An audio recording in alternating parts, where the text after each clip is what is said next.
Being taken advantage of in the workplace can leave you feeling overworked and underappreciated. In this week's blogcast, I look into the signs of being exploited on the job and explore practical strategies to reclaim your power, restore balance, and potential avenues for resolution. Hey everyone, I'm Laverne McKinnon, and welcome to the Moonshot Mentor Podcast. I'm a certified career coach and grief recovery specialist. I really love to help ambitious-driven people feel confident, empowered, and excited after experiencing a career setback. Whether it's from feeling stuck in a tough period or frustration from slow progress, I offer up tools and resources to revamp your path to career success. Now, one of the obstacles to career success is the feeling of being taken advantage of at work. It could be putting in extra hours, handling tasks beyond your role, or not getting the recognition you deserve. According to the Collins Dictionary, being taken advantage of means someone treats you unfairly for their own benefit, especially when you're trying to be kind or helpful. Merriam-Webster Dictionary adds that it can mean expecting more than what is reasonable or profiting by someone. While the term can apply to many situations, this week's blogcast is focusing on the workplace. Now, a reader brought this topic to my attention, which I deeply appreciate, and I've certainly experienced being taken advantage of, but I've struggled to find tools to manage the situation properly. Whatever the reason for being taken advantage of, it's a stressful situation that takes a tremendous toll on mental, emotional, and physical and spiritual wellness.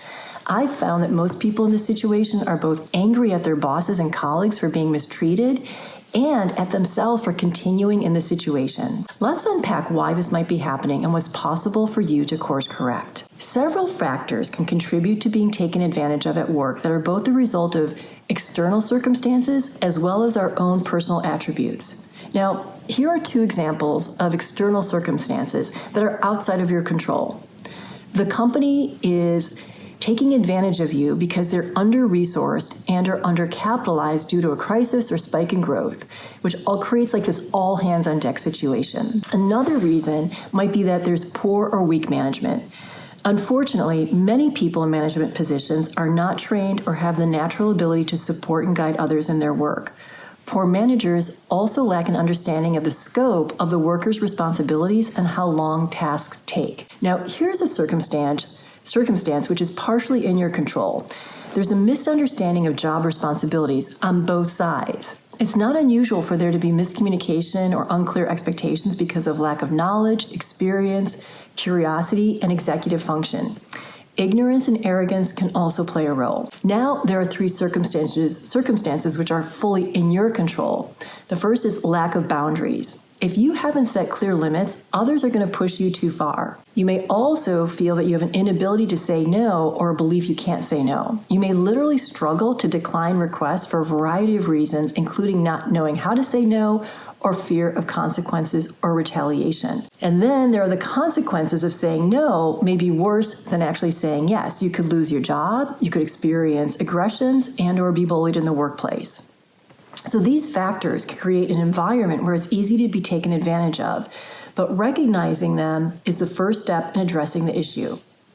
Now, at this point, you may be wondering if you're actually being taken advantage of at work. A lot of people don't really know or are completely ignorant because it's just part of the culture of the environment. Now, there's a very, very, very long list of examples of how people are taken advantage of at work, but I want to just give you a few from my clients, along with the impact or toll that being taken advantage of takes on them. Okay, expected to be at work or at the office when no one else is there and it takes an hour to commute each way. This is draining and unfair. Doing unpaid work in the evenings and the weekends, which disrupts work-life balance and one's ability to rest. An expectation that in order to be promoted, that you'll do work outside of your current responsibilities, and this is exploitive. Someone asks for help and doesn't reciprocate or ask if you have bandwidth, and that adds a lot of additional stress. Being contacted during your vacation, holidays, or sick days, which is an invasion of personal time and also disrupts rest. Not receiving credit for work having been done, or someone taking credit for your work or your ideas, which is demoralizing. So as a first step in this situation, in evaluating how you're being taken advantage of, it's important to list the specifics, exactly how you're being taken advantage of, And this will help you empower yourself because it takes the upset out of your head and gives you something tangible to work with. Now, if you specifically don't know how you're being taken advantage of, then you choke off your ability to do something about it. So don't sit in the bad feelings. Find their source. Now, after listing the specifics, identify the consequences or the impact. Understanding what happens as a result of doing unpaid work or being contacted on a sick day is going to help you in doing battle with the gremlins that might pop up. Now, remember, the goal of the gremlin is to stop you from meeting your potential. In this type of situation, a gremlin might say things like, "It's not that big of a deal," or "Everyone is pitching in. You don't want to be the only one who doesn't participate," or "The boss is going to make your life miserable if you don't do it," or "It'll just get better at some point." Now, once you've identified the specific ways you're being taken advantage of and the impact, there are additional proactive steps to help right the ship. Do deep personal work. Reflect on your values, boundaries, and limits. Understanding yourself is key to establishing what you will and won't tolerate. When you have clarity, you can assess whether a company culture is a match for what's important to you. Understanding the company culture is such an important step. Before taking a job, know the work environment and expectations. How employees are treated significantly impacts a company's culture. Ask around, ask for references, and check out a company's ratings and reviews. There are places like Glassdoor where the ratings and reviews are based on employee feedback. Some companies may simply not be a match for you. For example, one of my clients thrives in an open plan office, so when the job she was interested in was 100% remote, she knew the company wasn't a match. Another step that you can take is to design an alliance. This means having an agreement between you and the company about the role and establishing just like really clear understanding of what the job is going to do or what the job is. Design an alliance. Once you determine that the company and role are a match, establish clear agreements with your colleagues and supervisors about responsibilities and what sets you up for success. An alliance assures that everyone is on the same page regarding expectations and boundaries. These steps are simple but also require effort. They each need internal fortitude, so grant yourself grace as you do the deep work. Take breaks, get help from friends, and seek support from a coach or therapist. If you've done these things and still find yourself in the untenable situation of being taken advantage of, there are ways to create boundaries. I know it's not easy to course correct when you've already established a pattern of saying yes to tasks outside your role or answering emails late at night or on the weekend. The easiest way to not be taken advantage of is when the first volley comes your way. So here are some ways to say no. Put an auto response on your work email saying you're out of the office or on holiday or simply won't be responding until the next business day. If there's an emergency, give the sender a path forward. For example, I provide my phone number and ask the person to text if they have a time-sensitive situation. When a colleague asks for help on a project, you can say, "I can see how much you need additional support. I wish I could help you, but I need to stay focused on my responsibilities." Another version could be, "I can see how much you need additional support. I can give you an hour of my time." When your boss gives you an assignment outside of your role, you can say, "I appreciate the opportunity to grow my responsibilities and your belief in me. Can you talk me through how I will be compensated for this new work since it's outside my job description?" Another version could look like, "I understand you want me to take on this new responsibility. Can you give me guidance on what I can take off my plate in order to handle this?" And yet another version might be, "Thank you for the opportunity. I'm respectfully declining so that I may stay on top of my current responsibilities as I value excellence in all I do." Establishing what you will and won't do in a professional, polite manner when the requests first appear will inform your colleagues on how to work with you. The hard truth is they may not be happy with boundary setting, but think about the consequences if you don't set the boundary. Now, here are 3 steps to course correct when you're being taken advantage of. 1, clarify your wants and needs. Know what you need in order to feel valued and balanced at work. This goes back to doing the deep work. If you don't know what's important to you, you can't get it. 2, understand your role. Be clear on your job responsibilities to avoid taking on unnecessary tasks. Ideally, you have a written job description. If not, ask your boss and/or human resources for one. If that's not available to you, you can Google your job title to get comps and then write your own job description. 3, focus on facts. Identify specific instances where you're being taken advantage of without getting emotional. You want to be able to present data, not drama, in order to correct the situation. It's important to take these steps to help you process your feelings.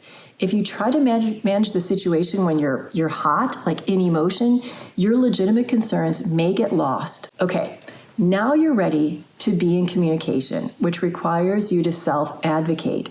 Super difficult for many people. However, if you've worked through the previous steps, you are armed with the tools needed to communicate with your supervisor. As a quick sidebar, I believe in talking to your supervisor before you speak to human resources or go over your boss's head. Most likely being taken advantage of is coming from your boss, so you need to go to the source of the problem. If your colleagues are taking advantage of you, then you will need your boss's understanding to intervene. Okay, so first thing is to reach out to your boss using your typical form of communication, such as like email, text, Slack. Ask to set a time to discuss a workplace challenge that you're experiencing. Now, before you go into that meeting, write out your talking points.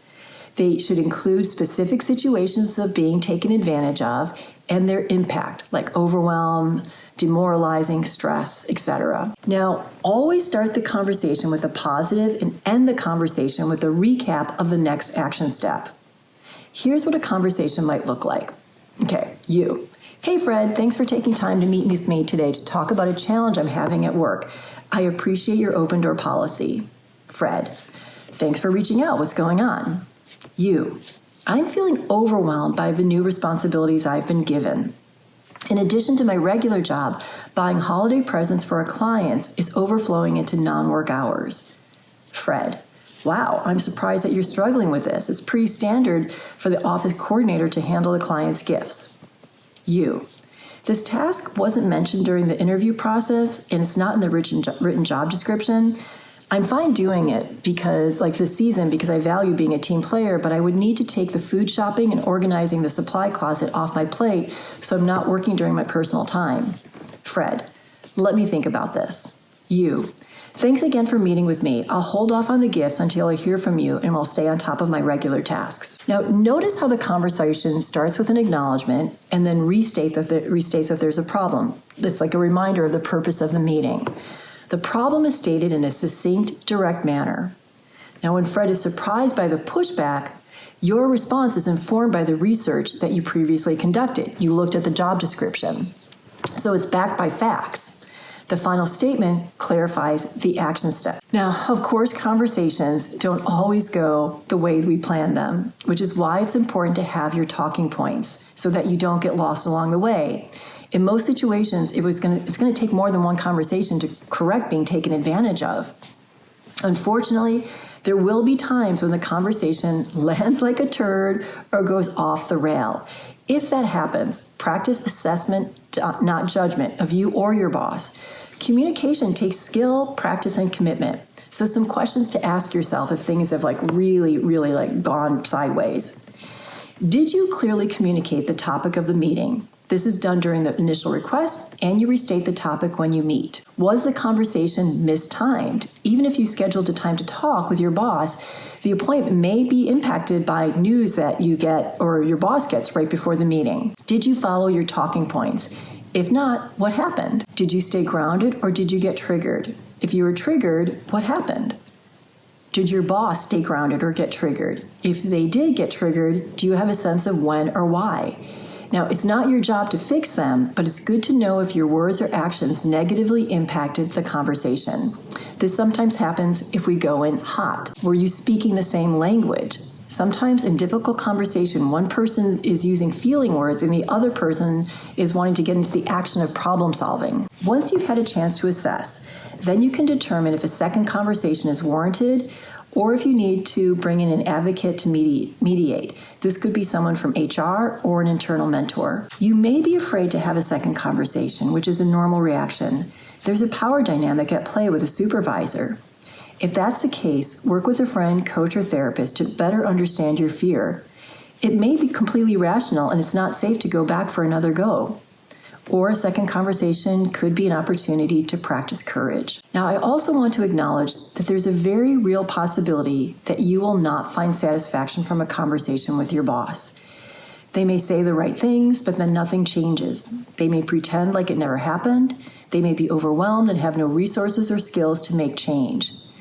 The hard truth is that we don't always get what we want or need, and we may not even ever know why. If this happens to you, it's time to go back to your values. Ask yourself, if I stay in this job, what values am I honoring? If I leave this job, what values am I honoring? Either way, if you make a choice based on values, you are empowering yourself to make the best decision. All right, bottom line, if you've ever felt like you're spinning your wheels at work, constantly juggling tasks beyond your job description, or simply not getting the recognition you deserve, you're not alone. Being taken advantage of in the workplace is more common than you might think. But recognizing the signs, understanding why it's happening, and taking proactive steps to address it can make all the difference. By setting boundaries, clarifying expectations, and having open, honest conversations with your supervisor, you can reclaim your power. Advocating for yourself is not always easy, but it's essential for your well-being and professional growth. You deserve to thrive in a work environment that honors and supports you. So that's it for today. Head over to Moonshot Mentor on Substack.com for journal questions to help you identify if you're being taken advantage of at work and how to handle it. I'd love to hear more about how you create work boundaries, so drop me a comment. You can also visit me at moonshotmentor.com, where you can find links to all of my social and how to work with me. A very, very big thank you to Lynn Chen for the video and audio editing. You can find her on social at Ms. Lynn Chen. And if you enjoy what you hear, please do subscribe to my blogcast. It's going to help me get my moonshot of 5,000 subscribers. Thank you so much for being here, and I will see you next week.